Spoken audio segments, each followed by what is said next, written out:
नमस्कार दोस्तों, मेरा नाम है राम और मैं स्वागत करता हूं आप सभी का डिजिटल दिल्ली चैनल पर। आज हम बात करने वाले हैं वृद्धावस्था पेंशन को लेके।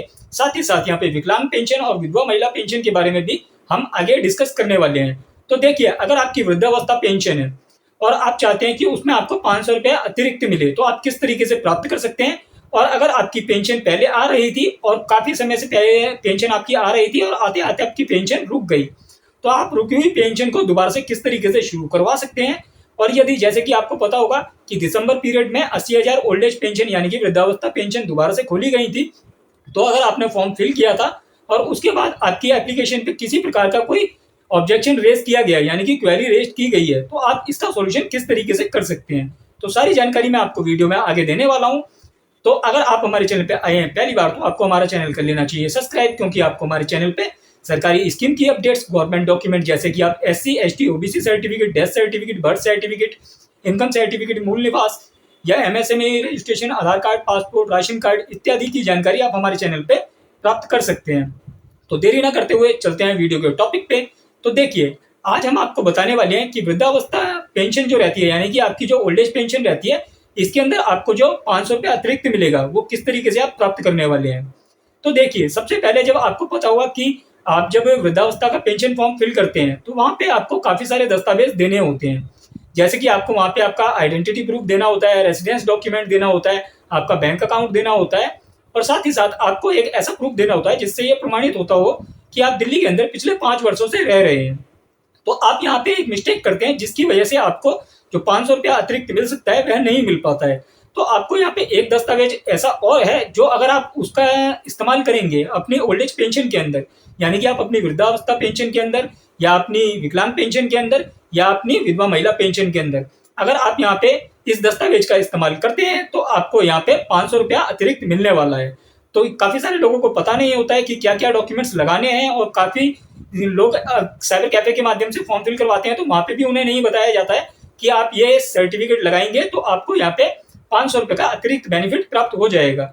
तो ये जानकारी कम लोगों को होती है, इसके बारे में मैं आपको पूरी डिटेल्स बताने वाला हूँ। तो वीडियो को स्किप बिल्कुल ना करें, पूरी वीडियो को ध्यान से देखें और समझें, तो आप समझ पाएंगे कि किस तरीके से आपको 500 रुपया एक्स्ट्रा मिल सकता है वृद्धावस्था पेंशन में, विकलांग पेंशन में और आपकी विधवा महिला पेंशन के अंदर।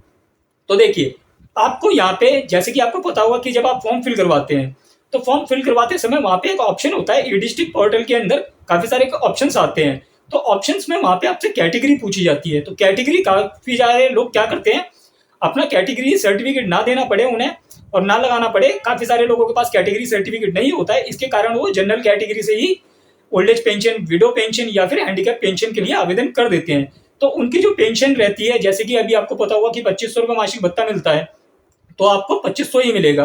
पर अगर आप वहाँ पे कैटेगरी सर्टिफिकेट का इस्तेमाल करते हैं, जैसे कि मान लीजिए आप किसी भी कैटेगरी से बिलोंग कर सकते हैं, जैसे कि आप अगर SC कैटेगरी यानी कि अनुसूचित जाति के अंदर आते हैं, या फिर आप OBC कैटेगरी के अंदर आते हैं यानी कि अन्य पिछड़ा वर्ग के अंदर आते हैं आप, या फिर आप ST कैटेगरी के अंदर आते हैं यानी कि शेड्यूल्ड ट्राइब्स।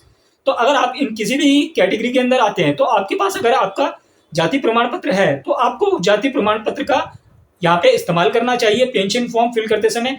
तो वहां पे आपको ई डिस्ट्रिक्ट पोर्टल के अंदर अपना वहां पे कैटेगरी सिलेक्ट करनी होती है, और उसके बाद में आपको आपका कैटेगरी सर्टिफिकेट जो कि आपका कास्ट सर्टिफिकेट है वो अपलोड करना होता है। तो अगर आप अपना सर्टिफिकेट वहां पे अपलोड करते हैं, तो इसके बाद में आपको यहाँ पे एक्स्ट्रा 500 रुपये का बेनिफिट होने वाला है पेंशन के अंदर।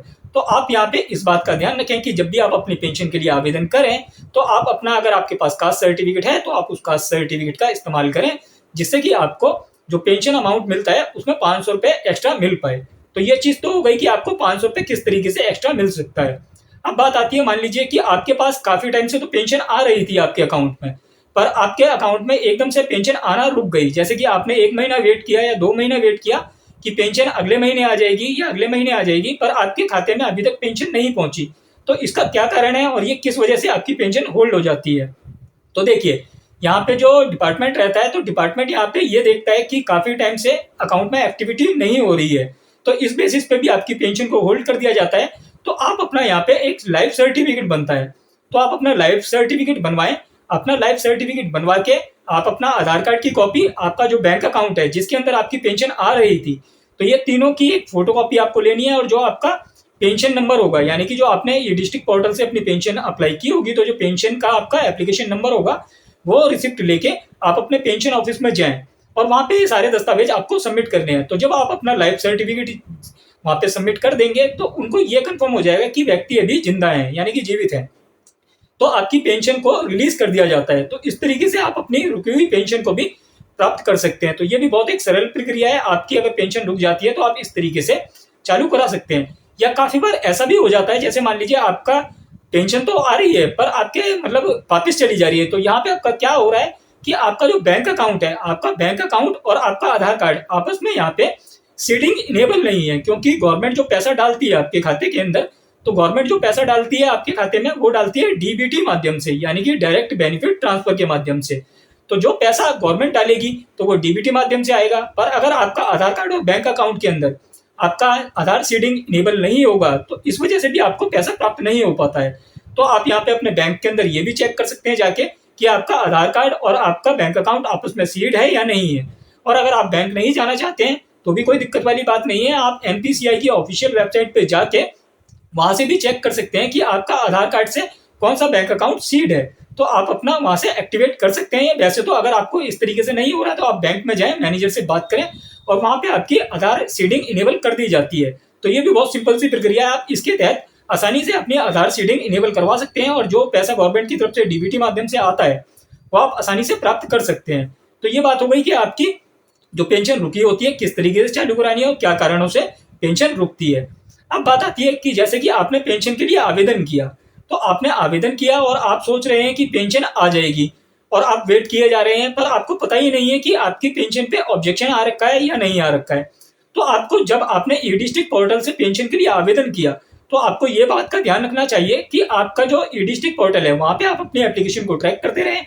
अगर वहां पे आपके एप्लीकेशन पे कोई भी क्वेरी रेस्ट की गई है किसी भी डॉक्यूमेंट को लेके, तो आपको वही दस्तावेज अपलोड करना होता है। तो इस बार काफी सारी क्वेरी रेस्ट की गई थी पेंशन के ऊपर, तो ज्यादातर क्वेरी जो आई थी वो बैंक अकाउंट से रिलेटेड आई थी और यहाँ पे कुछ क्वेरी इससे भी रिलेटेड थी कि दिल्ली के अंदर रहने वाला आपका, जैसे कि आप दिल्ली के अंदर रह रहे हैं तो आप पिछले 5 वर्षों का प्रूफ नहीं लगाया आपने, तो इस कारण से भी काफी लोगों को क्वेरी रेस्ट की गई थी। तो अगर आपको इस तरीके की कोई क्वेरी रेस्ट हुई है तो आपको क्या करना है, अगर मान लीजिए आपकी पासबुक से रिलेटेड क्वेरी आई है तो आपको आपकी पासबुक पे आपका फोटो लगाएं और बैंक से उसे स्टैम्प करवा लें। इसके साथ में आपके जो पासबुक में एक लेटेस्ट एंट्री होनी चाहिए, यानी कि आपकी जिस मंथ में आप क्वेरी का रिप्लाई कर रहे हैं उस मंथ की आप एक एंट्री करवा लें और एंट्री करवाने के बाद वो वाला स्टेटमेंट भी लगाएं और पासबुक का फ्रंट पेज भी लगाएं। तो ये दोनों चीजें आपको पासबुक की अपलोड करनी है। और अगर 5 साल पुराने रेसिडेंस डॉक्यूमेंट की आपके एप्लीकेशन फॉर्म पे क्वेरी लगी है तो आप यहाँ पे दोबारा से 5 साल पुराना जो आपका डॉक्यूमेंट है वो अपलोड करें। तो इस तरीके से आपकी क्वेरी रिजॉल्व हो जाएगी।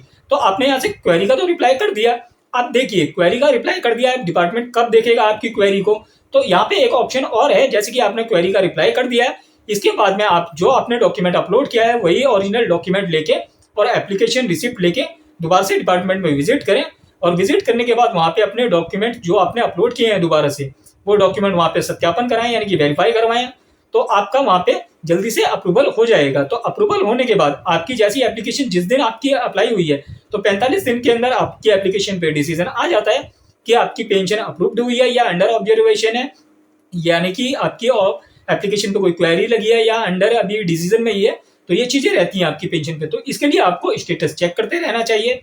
और पेंशन से रिलेटेड आपको अगर कोई डाउट हो तो आप हमें कमेंट करके पूछ सकते हैं। तो आशा करता हूँ दी गई जानकारी आपको अच्छी लगी होगी। जानकारी अच्छी लगी हो वीडियो लाइक करें, वीडियो को अधिक से अधिक शेयर करें। आपके माइंड में कोई क्वेश्चन हो तो कमेंट करके पूछ सकते हैं। धन्यवाद।